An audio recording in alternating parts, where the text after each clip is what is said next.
yeah. Preparation, like you say, is the key. So that's what I Mhm. did. Now, now I know this, nobody ever asked this, but I want to ask this because when you talked about the money earlier, about the prize packages and all of that, Yeah, yeah. what is your real relationship with the producers? What is your real relationship with Jim Flint? I know he's put on a great show and all that, but Yeah, sometimes this is just show. And yeah, and yeah, and yeah, you know, Continental is business, and you can see yeah. it's business. Absolutely, absolutely. My relationship with him, I've known him for years, but Mhm. um, I don't know him on as far as on a personal level.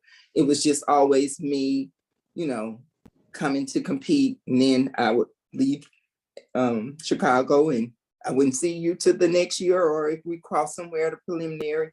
So our relationship is young. I'm excited Mhm. about it. You know, I want to learn him as a person, and hopefully he feels the same about me. So the relationship is very young and it's undeveloped, but I'm very hopeful about it. Yeah. Okay. Now I want to ask you about something else that is very concerning to me Yeah. as just sitting out and watching Continental. I have watched the numbers in Continental deplete a Yeah. lot Yeah. over the years, the last few Yeah. years. Yeah. And this year, I noticed it in a big way. Mm-hmm. What do you think the problem is? I mean, I know the Well, pandemic was part of the yeah, problem, that's part of, but it but seems, the go numbers ahead, I'm sorry. it is not just diminishing in Continental, it's in pageantry, period. I started in the Mhm, 90s when Black Universe had 30 girls, all these prelims, and it has diminished. I think every system has suffered because times are different, uh, stunning mhm, is not like it used to be. And we have to be honest, we survived off of it. Any girl who was mhm, successful, there was a pen behind them somewhere, you know. So mhm, I think that plays a part in it. Uh, People outgrow things, you know, and mhm, they give up, you know. But I think the biggest part of it is really it's just financial in that, it's not as easy to craft and do all those type of things anymore, and drag suffered from it, because there's so many. mhm, There was a time that like girls like me, we didn't work. We just did pageants or whatever else they did, and but I've mhm, always been a girl. I've always worked. When I came out of high school, mhm, and I've never been without a job, but that was rare for that time. you know they survived off of drag and shows and stunts and that type of stuff. mhm, So I think that has a lot to do with it, along with the pandemic. So mhm. Now, another thing that I'm going to ask you honestly about this, because I know that a lot of people are scared to ask this, but I'm not. I'm mhm. going to be just straight up. I have watched a lot of the shows. Facebook was always removing the girls with the copyright and all this kind of stuff, and we understand all that. But I have seen that there's still that sister solidarity with the old school girls. Mhm. Now, with that being said, RuPaul's Drag Race. Now Mhm. we know, me and you, we both know that's Mhm. not drag, or that's not what we do. Yeah. Yeah. Now, um, I, I, I'm gonna be honest. I auditioned for the show because they were pushing me. The producers were pushing me at first, and now once we Okay. got the offer from Netflix, they were like, "No, we don't want you to go on there because it might just abruptly end. So just leave it alone." So I said, "Okay." Now I knew that I wouldn't get on the show because I very rarely show my performances Mhm. because I'm a business person. Gotcha. So you won't see a lot of my performing all over YouTube and Instagram. You'll see me talking and doing stupid little things or makeup tutorials or these kind of crazy things, but you never really get to see Stephanie. You give me the microphone on the stage, you got a 2-hour show, nobody else. Now, what I want to talk about is, do you think, because I really do, RuPaul's trying to backtrack now, putting trans women on there, but she's putting trans women on there that don't nobody know and nobody cares about and nobody's following. Because I think in her mind, she thinks this is easy. Mhm.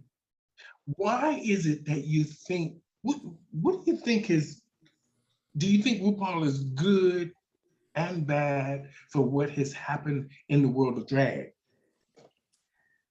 I think she is good and she's bad. You know, the exposure that drag has now is partially because of the show, and I get that part. But like you say, it's really not drag shows. It, to me, it's almost like pageantry, you know, and I think that the bad part was because that she was getting a lot of complaints about not being more inclusive. And so therefore now it's like, okay, well, I'll bring in the drag, you know, because it was always, you know, they wanted to see the transformation, you know, it wasn't, you know, people who lived their life as women every day for whatever reason. I guess they felt like that wasn't sellable, whatever the word is, you know, marketable, you know, whatever. But you know, when you think about it, we've been doing this a long time and we've been making money from it. So he should have known that he should have stuck with this routine, and had a lot of the girls who have been in the trenches for years on that show, whether they were performing or panel judges or doing makeup or doing hair. I really think that he missed an opportunity to make the show bigger than what it could have been. What it was, and be more inclusive in the community, you know. But at the end of the day, we know it's all about you know? Oh yeah. And sometimes we will sell our soul to the devil for $1, honey. So, there you have, you know. All right. Our next thing I want to talk about is, I know you know Tanisha Cassadine and Erica Andrews. Yes. They both came to Toronto to help me get things started here. I ran into a lot of adversity because I want to say this first. When RuPaul, before he even did the show to Out TV, I'm the first host that he hired to do the shows in Ottawa. From the whole concept and everything, he never even thanked me or anything. That's okay, I'm okay now.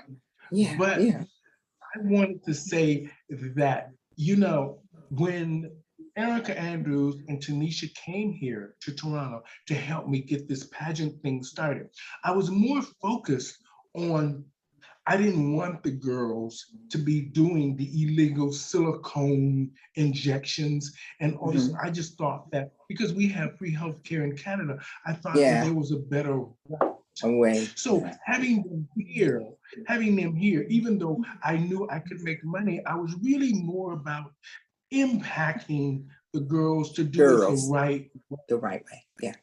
Now, what, you know, I've watched a lot of the men on Botch help the girls try to get their faces back and their bodies back and give them some sort of normalcy. What is your thought about these kitchen doctors? Well, I am a result of kitchen doctors, but that was a different day and age, you know. Times have evolved, and just like you say, you know, we didn't have those avenues to get things done, so we had to do the black market way. We weren't fortunate enough to, you know, do the other ways. And so now it seems as if, and I must say that back then we were walking advertisement for those silicone injection people. And so it seems like back then they took more time, especially when you were a pageant girl. Because that was just like Mhm. that's the way you really got onto okay, this is, oh, and she did her and blah, blah, blah. So that just, the avenues, it would spread. Mhm. And so now it seems as if it, like I said in the beginning, it's all about the dollar. They don't care Mhm. about their reputation. They don't care about the health of others. Uh, Mhm.